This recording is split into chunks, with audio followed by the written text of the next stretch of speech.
Hello bachcho, let's see what exactly is given to us in this question. The average of n numbers x1, x2, x3 up till xn is m. If xn is replaced by x dash, then new average is what? Okay, अब देखते हैं हमें question कह क्या रहा है. Basically हमारे पास terms हैं x1, x2, x3 up till xn. तो इसमें से जो एक टर्म है ये xn, हमने इसको रिप्लेस कर दिया x डैश से.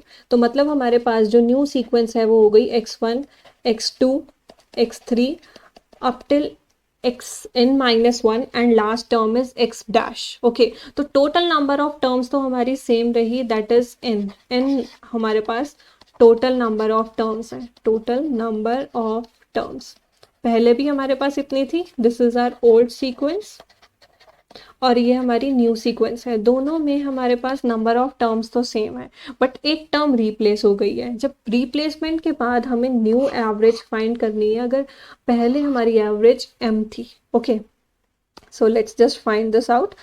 Old average is m. अगर एवरेज m है और टोटल नंबर ऑफ टर्म्स हमारे पास n है, तो सम ऑफ ओल्ड टर्म्स क्या हो जाएगा हमारे पास? Basically x1 plus x2 plus x3 up till xn. अगर हम इन्हें सम करें तो हमारे पास क्या हो जाएगा? m into total number of terms, m into n gives us the sum. तो ये हमारे पास ओल्ड सम है. अगर हम इन सभी टर्म्स को सम करें तो हमारे पास आएगा m इंटू n. ओके, अब हमें अगर न्यू एवरेज फाइंड करनी है तो हमें क्या करना पड़ेगा? न्यू सम फाइंड करना पड़ेगा. राइट, हमें न्यू सम चाहिए. क्या होगा? ताकि हम न्यू सम को डिवाइड करें टोटल नंबर ऑफ टर्म्स के साथ और हमारे पास न्यू एवरेज आ जाए. राइट, तो न्यू सम के लिए हम क्या करेंगे? एक्स एन माइनस कर देंगे ओल्ड सम में एंड एक्स डैश ऐड कर देंगे, बिकॉज बाकी टर्म्स तो हमारी सेम ही है ना. जो भी इतनी टर्म्स हैं हमारे पास ये सब तो सेम ही है, बस एक टर्म का डिफरेंस आया. तो हम क्या करेंगे? New sum is equals to old sum minus X N plus of X dash. तो ये क्या हो जाएगा? M N minus X N plus of X dash. Right, तो ये हमारे पास न्यू सम आ गया. अब हमें एवरेज चाहिए, न्यू एवरेज चाहिए. तो न्यू एवरेज क्या हो जाएगी? Sum, new sum which is mn minus xn plus x dash divided by total number of terms which are n. तो ये हमारे पास हो गया new average.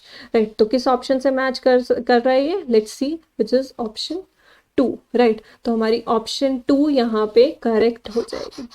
Okay, so option 2 is correct over here. Let's summarize what exactly we did in this question. हमारे पास कुछ old sequence दे रखी थी, x1, x2 up till xn, सारी टर्म्स दे रखी हैं. उसमें से सिर्फ एक टर्म का हमने रिप्लेसमेंट करा so as to form the new sequence. और वो कौन सी टर्म थी? एक्सएन. एक्सएन को रिप्लेस करके हमने एक्स डैश लगाया. ओके, तो हमने क्या किया? पहले ओल्ड सम निकाला, sum of all the terms which were previously present, और उसमें से हमने एक्स एन सब्ट्रैक्ट करा और x dash which was new term added वो हमने ऐड कर दी.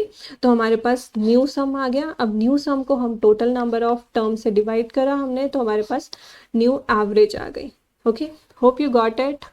Best of luck.